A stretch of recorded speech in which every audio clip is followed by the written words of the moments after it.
Tá na hora de acabar com tudo! Não, Vic! Tá na hora do pau! Era inevitável que a minha jornada revisitando os filmes de super-herói dos anos 2000 me levasse até aqui. A cada 10 anos alguém tenta rebutar o Quarteto Fantástico no cinema. A mais nova tentativa chega no ano que vem pelo MCU, seja o que Deus quiser.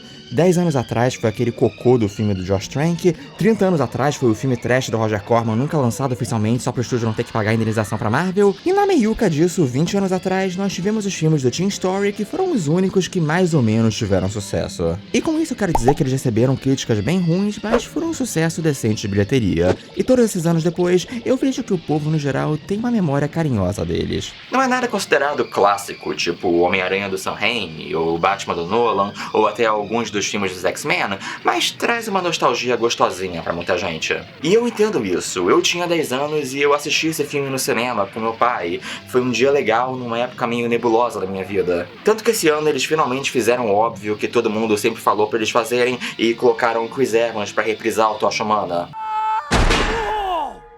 Então essa é a versão que a maioria das pessoas, especialmente as que têm, sei lá, menos de 40 anos, associa ao quarteto hoje em dia. Não é um grande filme, mas é um filminho bobo que funciona. Mas isso não é o suficiente pra mim. Eu amo o Quarteto Fantástico, eles são a minha equipe de super-heróis favorita. Mais do que isso, eu acho que eles são o equivalente da Marvel do Superman.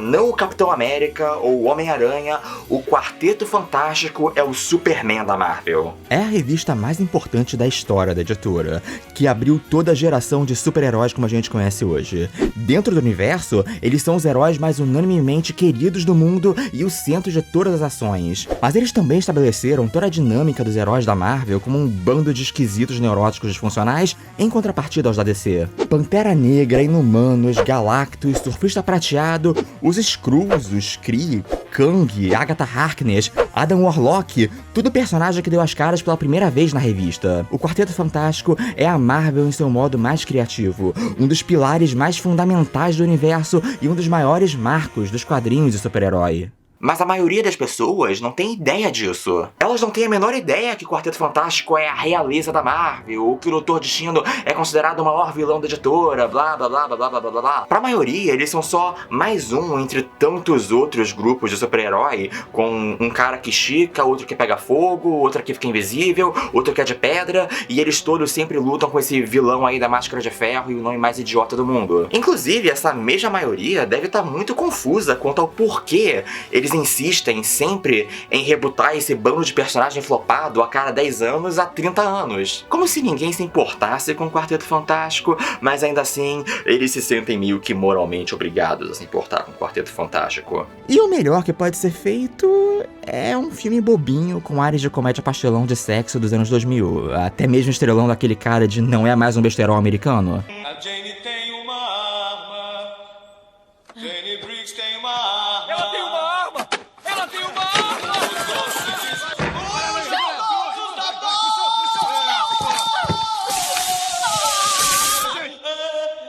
Inclusive, muitos diriam que ele parece muito o tipo de entretenimento agradável e imediatamente esquecível que boa parte dos filmes do MCU são. Só que sem a marca forte de universo compartilhado como estratégia de marketing matadora do Kevin Feige e sua patota. Eu metade concordo e metade discordo dessa afirmação. Mas até o MCU provar ou não que eles podem fazer melhor ano que vem, essa é a realidade em que vivemos. O Quarteto Fantástico de 2005 ainda é o melhor filme deles. Não é um ótimo filme do Quarteto Fantástico, mas é simpático o suficiente para fazer as pessoas terem algum carinho pelo Quarteto Fantástico. Quer dizer, existe essa fala recorrente que, apesar dos pesares, o Quarteto Fantástico de 94 ainda é o melhor filme do Quarteto Fantástico.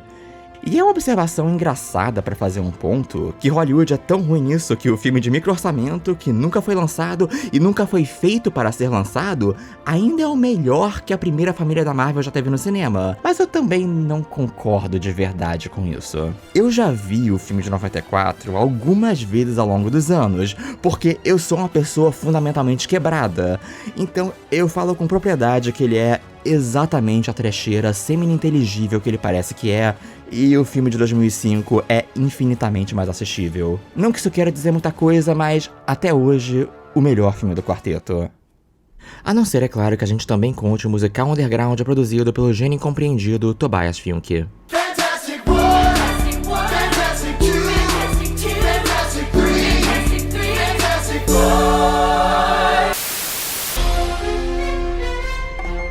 você! Isso mesmo, eu tô falando com você aí, que eu sei que você tá aí, com as mãos coçando pra escrever nos comentários que o melhor filme do Quarteto Fantástico é Os Incríveis. Não faça isso! Por favor, não faz isso. Primeiro que Os Incríveis, apesar de ter clara inspiração no quarteto, ainda é muito diferente. Eles são uma família nuclear suburbana de classe média disfuncional, e o quarteto é mais uma família estendida de prodígios e celebridades da era espacial, que também é disfuncional. E segundo, porque eu sei que você pode ser melhor do que só repetir a mesma frase de efeito manjada de outras pessoas há 20 anos, como se fosse um negócio super inteligente. Eu acredito no seu potencial. Enfim, como estávamos falando, Quarteto Fantástico 2005 é de fato um filme besta, bem divertidinho pra se assistir na TV numa tarde à toa. Especialmente se você for uma pessoa normal que tem mais o que fazer da vida além de ser obcecado por gibi da Marvel. Infelizmente, como vocês podem constatar pelos quase 10 anos que eu tô fazendo essa merda de canal, eu não sou uma pessoa normal, tampouco tenho mais o que fazer da vida. Então esse vai ser um daqueles vídeos muito longos, do tipo, dividido em capítulos.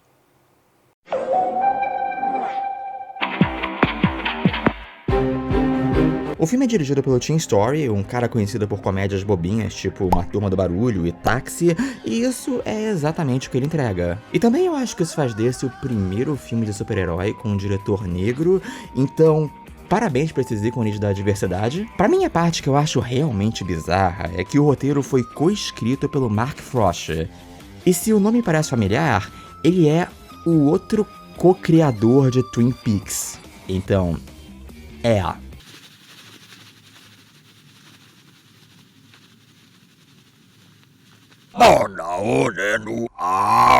Falleron over in años.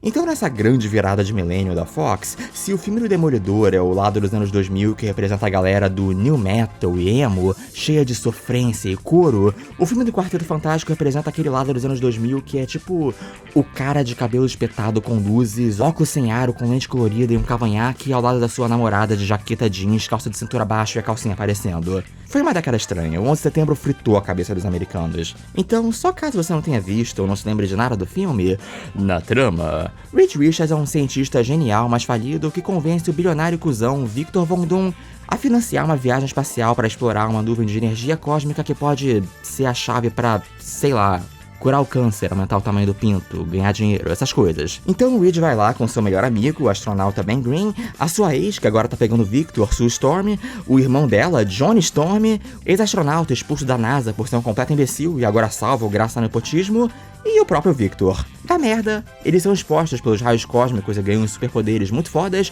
exceto pelo Ben, que vira uma fantasia de pedra de borracha, o que é uma merda, então o Reed jura encontrar uma cura. Eles passam então a maior parte do filme fazendo porra nenhuma, enquanto o Victor, que secretamente também ganhou poderes, vai de vilão caricato sem graça pra super vilão caricato sem graça com uma máscara e poderzinho, ele manipula todo mundo, ajuda o Ben a voltar ao normal, e aí trai a galera toda, o Ben volta a ser o coisa pelo bem maior, tá na hora do pau, eles fazem montinho pra deitar o Dom no soco, e é isso, final feliz. Então, o filme tem lá suas mudanças, mas assim, no geral, é o Quarteto Fantástico. É tipo o filme do Lanterna Verde, ele é meio ruim, você sabe que dá pra fazer muito melhor, mas não é por falta de fidelidade do personagem. Se eu tivesse que apontar o maior problema em como o filme é estruturado, é que ele precisava de mais ação. E eu sei que isso pode parecer inusitado, já que reclamar que não tem ação suficiente parece tipo um comentário de tiozão que não entende como filmes funcionam, não sabe o que tá falando, mas é verdade. Tecnicamente, ele só tem 2 cenas de ação. Tem todo o rolê na ponte que eles salvam todo mundo do rebosteio que eles próprios criaram, que marca a virada do primeiro ato pro segundo, e no final tem o clímax que eles lutam com o Dr. Destino. E aí no meio tem toda essa barriga de quase 1 hora nesse filme de ação, aventura e super-heróis, com nenhuma ação, aventura ou super-heroísmo. Falta um beat de ação no segundo ato, alguma coisa de super-herói pra eles fazerem antes da luta final com o Doom. Um momento anterior ao clímax onde eles tentam agir como equipe e no fim das contas eles falham por causa das suas personalidades contrastantes, antecedendo o clímax quando eles finalmente conseguem trabalhar como uma unidade perfeita. É um negócio básico e é uma coisa que deviam ter apontado no roteiro lá na pré-produção. Sei lá, dá pra inventar algum motivo. Tipo, eles têm que ir pra algum lugar pra fazer alguma coisa, pra pegar algum negócio, pra fazer a máquina de raios cósmicos do Reed funcionar. Tá aí o seu pretexto. Pra você ter noção, o videogame de PlayStation 2 usou exatamente isso como desculpa pra fazer um monte de fases contra vários dos vilões clássicos dos quadrinhos. Eu não tô dizendo que eles precisavam enfrentar o Homem-Topeiro e os seus moloides que foram criados por causa de consequências da chuva cósmica quando acertou um local remoto da Terra, mas eu não reclamaria se fosse isso, sabe? Porque sem isso, eles ganham os poderes, eles salvam a galera na ponte, e aí eles passam a maior parte do filme fazendo porra nenhuma, só azucrinando uns aos outros em vibe de sitcom. E não me leve a mal, eles azucrinando uns aos outros em vibe de sitcom é um elemento absolutamente essencial em qualquer adaptação do quarteto que preste. Mais um motivo pelo qual o filme de 2015 é um fracasso total, mas precisa mais que isso. Aí é uma coisa que até quem não sabe nada sobre estrutura de roteiro consegue sentir que tá faltando. Tem uma versão estendida do filme com uns 20 minutos a mais que, até saiu por aqui. Infelizmente, ela só foi lançada em DVD, então ela nunca saiu em Blu-ray ou streaming, então não existe uma versão em HD dela, o que é uma pena. Mas diferente da versão do diretor do filme do Demolidor, que eu acho que melhora muito em comparação à versão do cinema, essa versão tem cenas novas que eu acho legais, algumas que eu até gostaria que tivessem no corte final, mas tirando uma cena com Johnny, que eu vou comentar depois, eu entendo que a maioria delas não era absolutamente necessária e dava pra cortar elas pra deixar o ritmo mais dinâmico. Tem até uma cena nessa versão que me deixou muito coisado.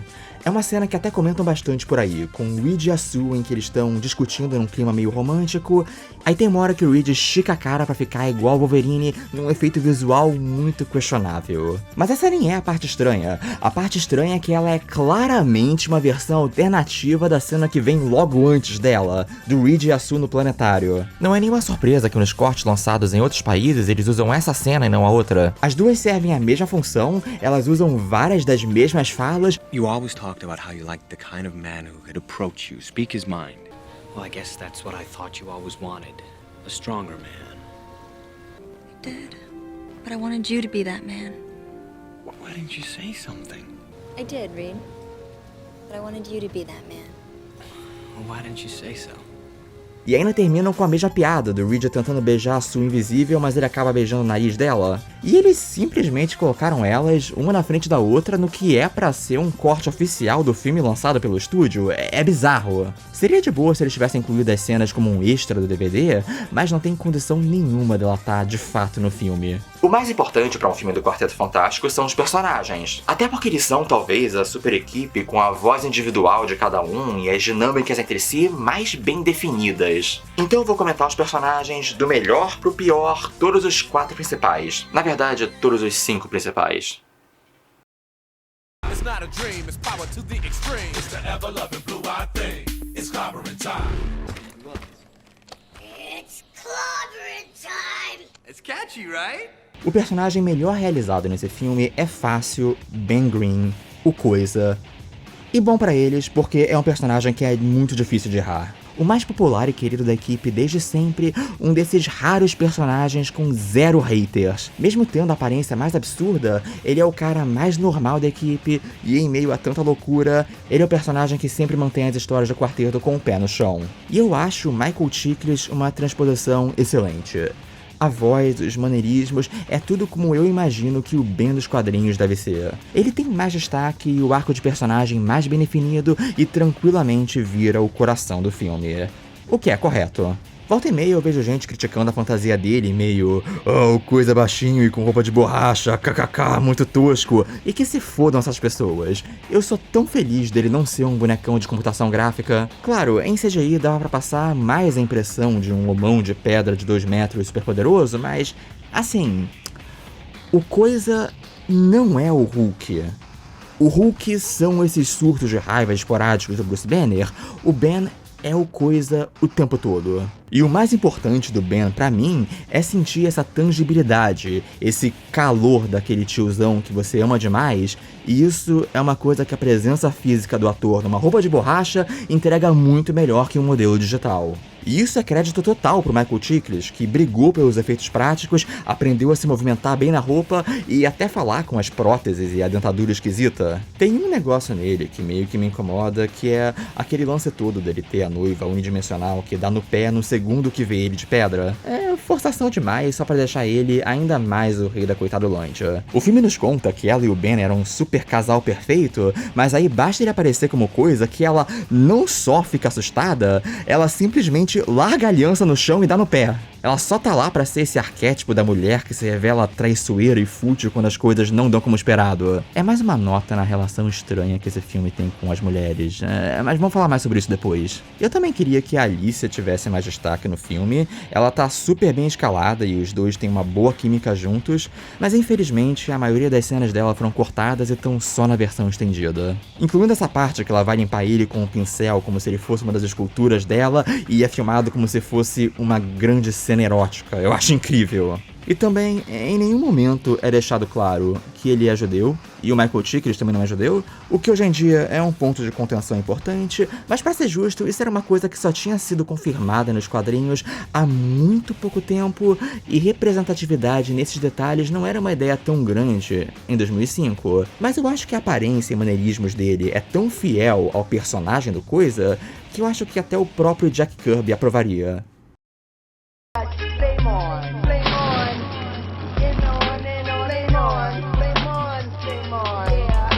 O Tocha Humana talvez seja o personagem mais lembrado do filme, em boa parte por causa do efeito haha, olha só o Chris Evans na Marvel antes do Capitão América, mas também porque ele é o personagem mais marcado pela época do filme. Não é que ele não seja fiel ao Johnny Storm dos quadrinhos, mas ele é a interpretação mais 2005 do Johnny Storm possível. Eu acho que a maioria já tá familiarizado com os básicos do personagem.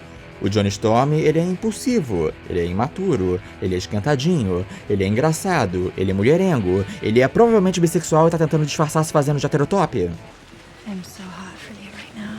Me too! E sim, o Johnny nesse filme é todas essas coisas, mas acima de tudo, ele é um babaca. E o Chris Evans é muito bom interpretando babacas, mesmo que o Capitão América tenha mudado completamente a sua marca, ele traz muita vida e energia pro papel. Mas eu também acho que ele chega a ser babaca demais. Ele é superficial e irresponsável além do limite, e ainda por cima ele é um cara meio maldoso. Especialmente com o Ben, que tá passando pelos piores dias da vida dele, e ele tá sempre lá pra ser um otário completo com ele.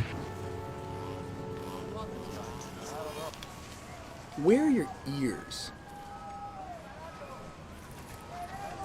Tudo bem um certo nível de implicância, tipo quando ele tá pregando peças nele, clássico do Tocha do Coisa, mas eu acho que ele vai muito além disso.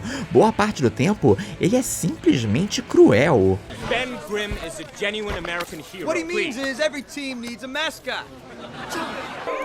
What is that? What do you call that thing? That's it. The Thing. Okay, now I'm gonna go kill him. We need to be careful until we're normal again. What if I don't want to be normal? I didn't turn into a monster. Eu não gosto desse cara. Sério, reassiste o filme. Eles te dão zero motivos pra torcer por ele. No máximo ele tem aquela energia de esporte radical, olha só como eu sou extremo nos anos 2000. O que eu acho que era o suficiente pra fazer o público gostar dele na época, mas eu era uma criança que levava cuecão das outras crianças que eram assim, então... você é um merda, Johnny. Eu tô feliz que você teve a pele arrancada pela Cassandra Nova. Mas isso poderia funcionar a favor do filme se ele tivesse um arco forte. Ver o babacão imaturo se transformando num verdadeiro herói poderia ser bem satisfatório, mas... não tem arco nenhum com ele. Ele é um babaca o filme inteiro, ele não tem nenhuma redenção, e no final ele consegue tudo o que ele quer. Tem uma cena que até chega perto disso. É uma que ele tá tirando onda numa boate, tá todo mundo lá puxando o saco dele, aí ele começa a ser otário, e até quem tava tietando ele antes começa a ficar de saco cheio, e ele começa a pensar que talvez tenha mais na vida além de só fama. E adivinha só, essa cena tá só na versão estendida e quase ninguém viu. Essa é a única cena que eu acho absurda ter sido cortada. Tem outras que eu gosto, mas eu entendo que elas não são 100% necessárias e dá pra deixar o filme mais ágil sem elas. Mas essa daqui, essa era o único resquício de tridimensionalidade que o personagem do Johnny tinha. E ainda assim, eu acho que ele precisava de muito mais. Por exemplo, o grande momento dele no final é quando ele finalmente fala a sua frase de efeito, em chamas, e ele consegue voar e tem toda aquela perseguição com o míssil. Mas a gente já sabe que o Johnny é impulsivo e se arrisca por qualquer coisa, então isso não representa uma transformação pro personagem. Ele já queria voar o filme todo e achava que bancar os super-heróis superficialmente era maneiro, então parece mais que ele tá sendo recompensado justamente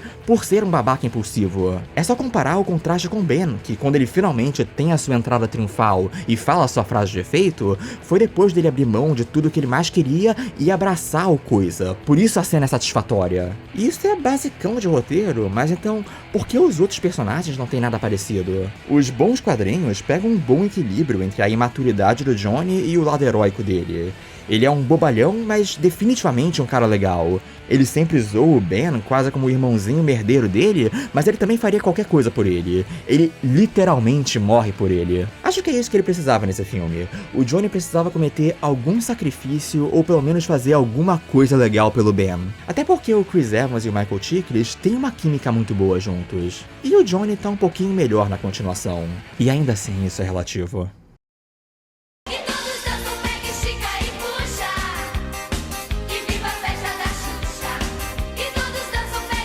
Antes de mais nada, o Ioan Gruffudd é um ator renomado de filme britânico e eu ainda acho ele a cara do Reed Richards, então eu acho ele uma escalação muito boa pro nosso intrépido líder, o Senhor Fantástico. E eles bem que acertam alguns dos básicos dele. O Reed é o garoto propaganda do personagem autista adulto não diagnosticado, reizinho do hiperfoco e das interações sociais constrangedoras. E no filme é basicamente isso. Mas o Reed dos quadrinhos também é um explorador da imaginação audacioso. Às vezes ele pode ser arrogante e controlador demais, fazer umas paradas moralmente questionáveis, especialmente se for alguma época bem edgy, tipo os anos 2000. Sempre ajuda a deixar a história mais interessante, mas também cria antipatia de alguns leitores. O que definitivamente não é uma coisa que vão reclamar nesse filme, porque esse Reed não é arrogante ou manipulador. Ele é modesto. Como ele é modesto! Inclusive, ele é um completo banana. O que ele é nesse filme, acima de tudo, é o protagonista de comédia romântica ruim que quer ser o Hugh Grant nos anos 90, mas não tem o charme pra ser o Hugh Grant nos anos 90. Ele é um cientista falido e tímido que é interessado pela ciência, mas de forma bem passiva, que é tímido demais pra voltar com a ex que tá com seu rival gostosão bilionário. É bem natural fazer o cientista nerd que no fim vai ficar com a garota ser o conflito de um filme de Hollywood. É uma fórmula pra lá de comprovada, mas eu acho que não funciona aqui. Eu acho que é uma perda de tempo que só desperdiça o potencial tanto do Reed quanto da Sue, e eles não entregam nada além de uns clichês de comédia romântica não tão bem executados assim. E o único lugar onde um triângulo amoroso com esses dois é aceitável é se tiver um namoro envolvido, até porque o Reed é o maior corno manso pra homem-peixe que existe. Mas de resto, ele não é tão carismático, não é tão charmoso, ele e a Jessica Alba não tem tanta química assim. Quero dizer, ele até que é simpático, mas tipo... isso não é o suficiente. Ele é meio que o oposto do Tocha Humana. Se o Johnny nesse filme é de mais da conta, o Reed é de menos. O que é uma pena, porque o Reed é um personagem tão importante nos quadrinhos. O Reed dos quadrinhos é intenso. Ele é a força motora das histórias e é quem encarna a paixão pela ciência, pelo desconhecido e pela exploração que dão o diferencial para o quarteto. Ele também pode ser arrogante e emocionalmente distante, e alguns roteiristas exageram nisso, mas ajuda a compor um personagem fascinante. Ele não é só o nerd da equipe, ele tá mais próximo do Doctor, de Doctor Who. É por isso que em tantas das fases mais aclamadas dos quadrinhos, como a do Mark Waid ou do Jonathan Hickman, o Reed é indiscutivelmente o protagonista. Ele é o Senhor Fantástico do Quarteto Fantástico. Mas aqui ele é pamonha demais e líder de menos. E isso acaba deixando ele meio apagado no filme.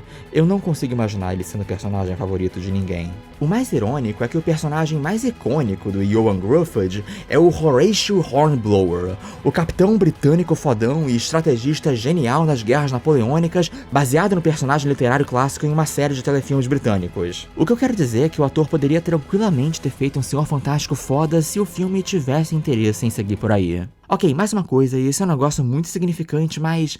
eles deixam implícito que as mechas grisalhas no cabelo dele são por causa dos raios cósmicos? Por quê? Don't want want to be.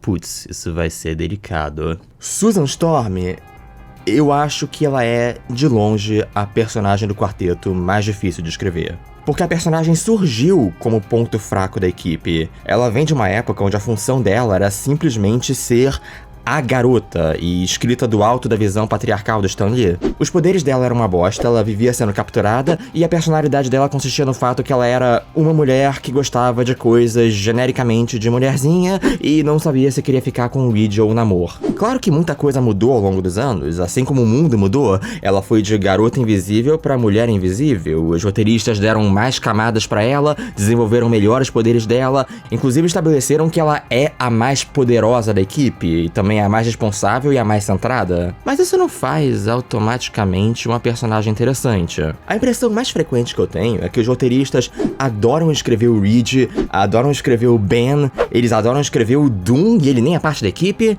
dá sempre pra escrever alguma coisa pro Johnny e...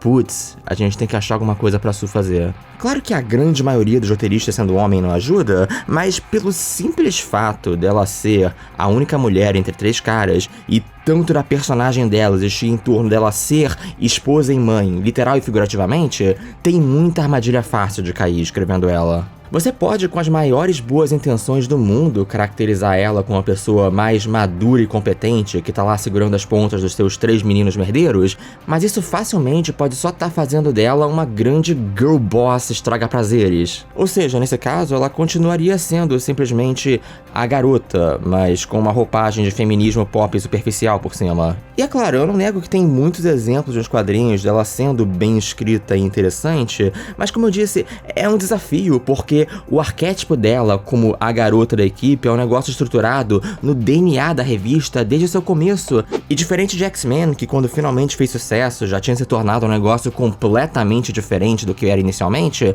o Quarteto Fantástico evoluiu, mas não mudou drasticamente desde a sua versão inicial. Então dá pra fazer um negócio legal com a Sue, mas é muito mais fácil fazer um negócio ruim. Por exemplo, o filme faz um negócio bem merda. Tudo que poderia dar errado com uma personagem que já carrega esse estigma sendo adaptada para os anos 2000, dá errado. Ela tem a função de ser a mulher do filme, e ela também é uma grande girl boss, uma mulher forte, independente e grande cientista, teoricamente tão boa quanto Reed, mas isso nunca é relevante, e na real ela tá lá pra ser uma extensão emocional dele e um prêmio semi-passivo no triângulo entre ele e o Victor. Eles não fazem nada de criativo com os poderes dela, quando ela tem a chance de enfrentar o Doom mano a mano, ela dura uns 30 segundos fazendo nada e aí perde, e a gente ainda nem falou sobre o fanservice. Nos quadrinhos, a Sue pode deixar qualquer coisa invisível, não só ela própria, mas o filme deixou isso de lado porque achou irresistível a ideia dela ter que tirar a roupa por aí e... Ups, ela ficou pelada na frente de todo mundo.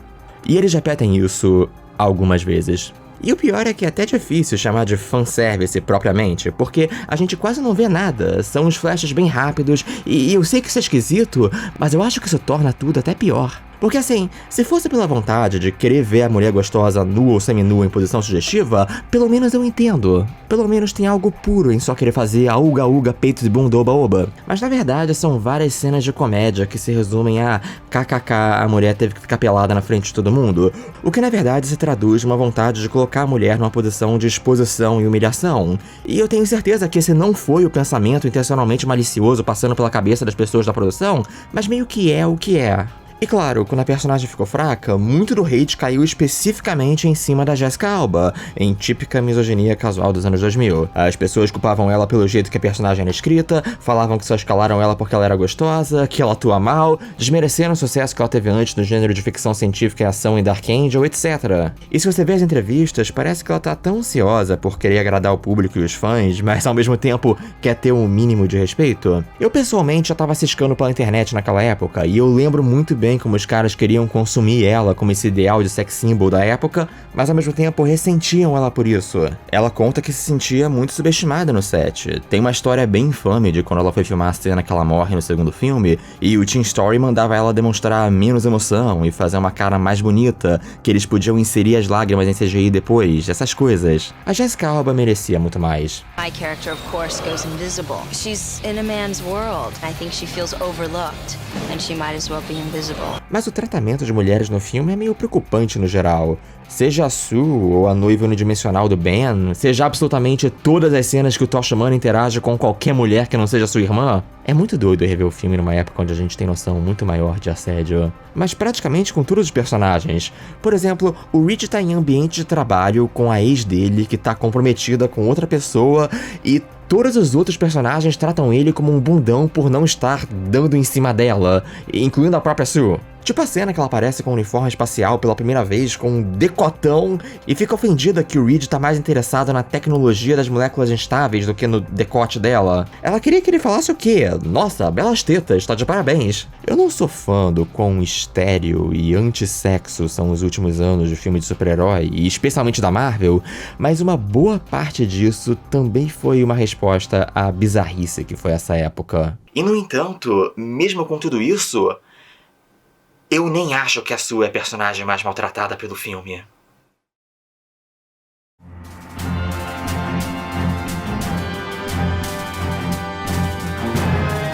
Mano do céu. Como pode um personagem tão bom e tão icônico ser continuamente tão maltratado pelo cinema em adaptações que ficam cada vez piores? E agora, até nisso, Kevin Feige achou uma forma de inovar. O Dr. Destino não é só inimigo do Quarteto Fantástico. Ele é o vilão da Marvel.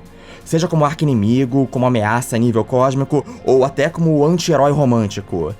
Ele é um mestre de magia negra e um gênio da ciência, e ele é o ditador do seu próprio país. E só pra complementar, ele tem a personalidade mais bombástica possível, com um ego gigantesco, um senso de honra perturbado, e é claro que ele refere a si mesmo na terceira pessoa. E o pior é que, no fundo, ele realmente é tão foda quanto ele fala. E ele poderia dominar o mundo se não fosse o seu maior inimigo, que não é o Reed Richards, mas ele próprio, porque ele é o rei da autossabotagem. Ou seja, ele é o rei cruel, o feiticeiro malvado, o cientista louco, o rival homoerótico de anime comicamente arrogante e o vilão fracassado cartunesco, tipo o Dick Vigarista ou Doofenshmirtz, tudo de uma vez só. Ele é demais. Power to end hunger, to abolish disease, to eliminate crime, to establish a perfectly content, perfectly ordered world, all under the benevolence of my iron will. Um desses verdadeiros ícones da cultura pop que você pode ver influência em todos os cantos. E com exceção do filme não lançado de 94, que tinha a desvantagem de ter o orçamento de uma coxinha e ser trash até não aguentar mais, toda a versão live action erra em tudo do que faz dele icônico. E por quê? Por que eles rejeitam um vilão tão excelente? Quem é o canalha por trás disso? For me, since Austin Powers is very tough to make movies about taking over the world thing, you need like a smaller mission. So we made some changes to make Dr. Doom a peer member, if you will. Ah, tinha que ser! Nem todo aviarade, mas sempre um aviarade. Então eles transformaram um dos vilões mais extravagantes e memoráveis dos quadrinhos em um dos clichês de vilões mais sem graça e genéricos do cinema. Ele é só um bilionário do mal canastrão e o valentão que humilha o herói nerd. Ele é menos o Doutor Destino dos quadrinhos e mais uma cópia barata do Norman Osborn no filme do Homem-Aranha. E não uma cópia das coisas legais, tipo o Willem Dafoe, ou o melodrama, ou ele sendo um psicopata alucinado fixado em vingança. Não! Eu digo só as partes em que o Norman é um CEO frustrado com seus acionistas. E tudo isso para justificar fazer a origem do Victor Von Doom simultânea à origem do resto do Quarteto Fantástico, que é uma dessas taras de filme de origem de super-herói que eu até entendo na teoria, tipo, você quer deixar tudo amarradinho, mas sempre acaba tirando o molho desses personagens e aproximando eles mais do lugar comum. Por exemplo, já que a gente tá falando disso, lembra do primeiro filme do Homem-Aranha, como tanto ele e o Duende Verde têm as suas respectivas transformações em acidentes de laboratório que aconteceram no mesmo dia, com absolutamente nenhuma relação um com o outro? E isso nunca foi um problema pro filme? Porque ele sabia que não era isso que importava na relação e motivação dos personagens. O que importa é essa relação semi-paternal, meio tóxica entre o Norman e o Peter, não se ele criou a aranha que picou ele ou coisa do tipo. Aí, em compensação, quando eles fizeram um reboot com o Andrew Garfield, eles tentaram fazer com que tudo fosse hiperconectado e justificado, e os personagens só ficaram muito piores. É tipo isso. Aí, porque ele tava num acidente espacial junto com os outros 4, a cara dele começa a ficar com umas trolhas meio metálicas e ele ganha poderes elétricos? Magnéticos? Sei lá, ele atira uns raios. Esse é o entendimento deles. O Dr. Destino é um grande vilão porque ele atira uns raios. E eu não conheço o ator Julian McMahon de outras coisas. Eu nunca assisti Nip Tuck, mas a energia dele é toda errada pra esse papel. Aliás, sabe quem eles quase escalaram pro papel? O Robert Downey Jr. É. Agora eu tô triste de novo. Toda vez que eu me lembro. Enfim, mesmo com tanta coisa mudada no background do personagem, ainda dava pra eles aproveitarem muito da personalidade exuberante dele. Mas o Julian McMahon interpreta ele menos como um megalomaníaco excêntrico e mais só como um ricaço cretino. E nem é realmente culpa dele, é que no papel o personagem é meio que isso mesmo. Ele não é um super vilão arqui-inimigo, ele é o rival babaquinha que quer ficar com a garota do herói numa comédia romântica ruim. E isso é outra coisa que me incomoda, o aspecto triângulo amoroso. Eu sei que de vez em quando tem alguma coisa parecida nos quadrinhos, mas a pura verdade é que Victor Von Doom não quer pegar a Sue. Ele quer pegar o Reed, mas não tem coragem de admitir, por isso que ele usa máscara pra ninguém ver aquela grande cara de quero pica enquanto ele grita Richards! Também tem aquele elefante da questão do Doom ser um personagem de origem romani nos quadrinhos.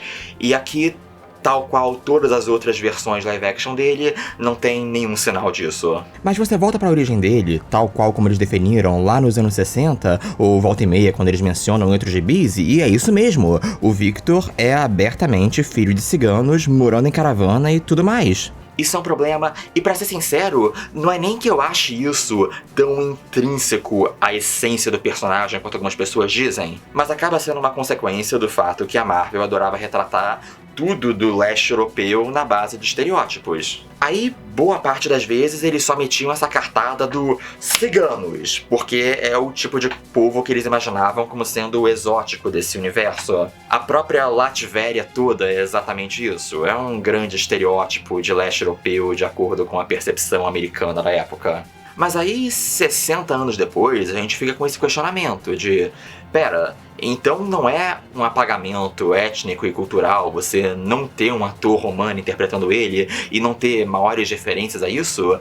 E sim, de fato é isso mesmo. Especialmente hoje, que a gente tem mais essa noção de pensar no povo cigano como uma etnia subrepresentada e não só como um significante cultural barato para esse imaginário europeu. Mas afinal, tem alguma coisa que eu gosto nessa versão dele? Assim, eu acho que a máscara é boa. Tipo, de tantas formas toscas que poderia ser o visual do Dr. Destino, esse até que quebra um galho. E eu acho bacana o jeito que ele é derrotado, e como é um plano onde os quatro precisam unir os seus poderes de forma inteligente. Então, no fim, a impressão que me dá é que esse não é um grande filme, mas até que daria um ótimo piloto para uma série de TV. Eles têm um elenco decente, qualquer problema de caracterização poderia ir se ajustando com o tempo, e eu acho que o quarteto se presta muito melhor a narrativas episódicas do que a linguagem de um filme. Ó, uma série que tem como referência um negócio tipo Doctor Who moderno, para fazer um negócio meio retrô, camp, criativo, seria fino demais.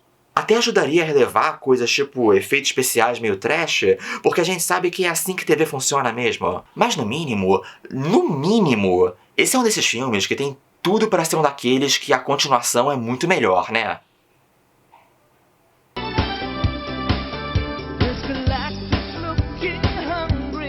Ok, então é 2007, 2 anos depois, e finalmente sai Quarteto Fantástico e o Surfista Prateado. E é... Tipo assim... É ruim. É bem ruim. Inclusive, eu não consigo nem acreditar que esse não é um filme feito pra TV. Eu fico esperando aparecer um letreiro de filme original do Sci-Fi ou filme original do Disney Channel pra explicar essa coisa aí. Mas não, na verdade ele custou mais de 120 milhões de dólares e eu não sei o que foi, se foi lavagem de dinheiro, mas não é possível uma coisa dessas. Pra você ter noção, isso é até um pouquinho mais do que foi o orçamento de X-Men 2 4 anos antes. Ele pega a energia de filminho besta pra assistir no domingo e abusa da simpatia que as pessoas possam ter pelo primeiro com um filme inacreditavelmente sem graça e com cara de barato. Sério, até a peruca e a lente colorida da Jessica Alba parecem baratas. E mais do que barato, é um filme extremamente preguiçoso. O filme tem uma cena ok, a perseguição do Tocha Humana ao Surfista Prateado. Eles tanto sabiam disso que essa cena toda era literalmente o primeiro trailer do filme. É isso que ele tem a oferecer. O Surfista Prateado até que tá bonito e tem algumas cenas de química decente entre os personagens, que me fazem pensar que eu gostaria de ver esse elenco em um roteiro e produção mais caprichados, e é só isso. A gente queria um filme que subisse o nível do primeiro, tipo X-Men 2 ou Homem-Aranha 2, mas ao invés ele tá mais próximo de Garfield 2.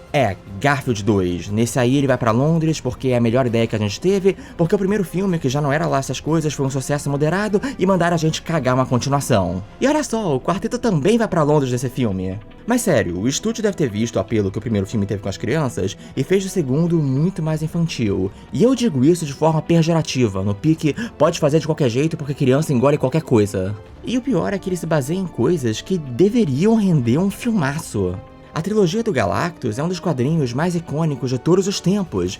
É um dos maiores exemplos da criatividade do Jack Kirby. Seja na arte, que é cheia de psicodelia e experimentação com colagens, seja na história, que mistura super-heróis com conceitos existenciais de ficção científica e esoterismo, na qual os heróis têm que enfrentar não só um vilão da semana, mas uma entidade cósmica na forma de Galactus, o Devorador de Planetas, e o seu arauto, o Surfista Prateado. Seres quase Lovecraftianos, só que é um homem gigante com capacete rosa e um colchão, e um homem sem pinto cromado numa prancha de surf, porque gibis são uma coisa maravilhosa. Em busca de saciar a sua insaciável fome, Galactus vai devorar a Terra. Não porque ele é do mal, ele transcende essas noções mundanas, mas porque essa é apenas a natureza dele. É uma situação tão calamitosa que o próprio Vigia decide intervir em defesa da Terra, e nossos heróis só podem contemplar enquanto dois deuses discutem sobre o destino do nosso mundo. No final, o Reed Richards é forçado a ameaçar o Galactus com um nulificador total, a arma mais devastadora na existência, invocando a sombra das bombas nucleares em plena Guerra Fria. É uma leitura meio datada, 60 anos depois, porque o ritmo é todo meio truncado, mas segue um dos maiores marcos dos gibis e uma puta premissa pra se adaptar. Então esse filme ousa perguntar: e se a trilogia do Galactus fosse uma bosta?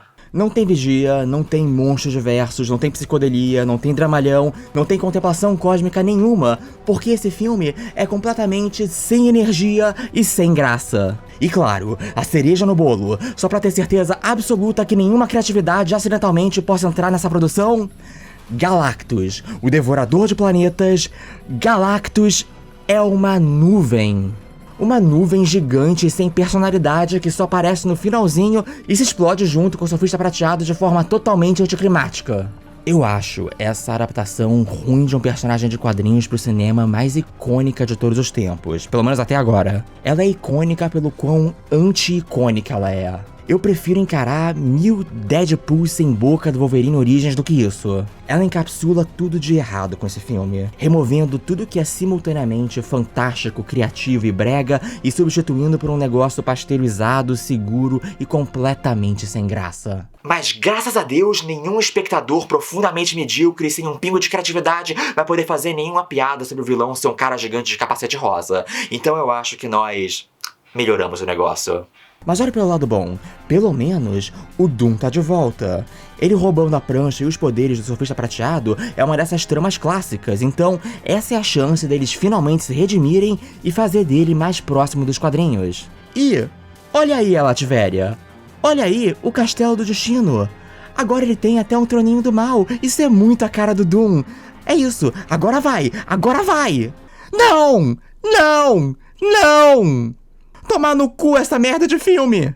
Eu quero que todo mundo se foda! Eu quero que o Julian McMahon se foda, eu quero que o Tim Story se foda, eu quero que o Avi Arad se foda, eu quero que o Kevin Feige se foda, e eu quero que o Robert Downey Jr. se foda. Eu vou embora, acabou o vídeo.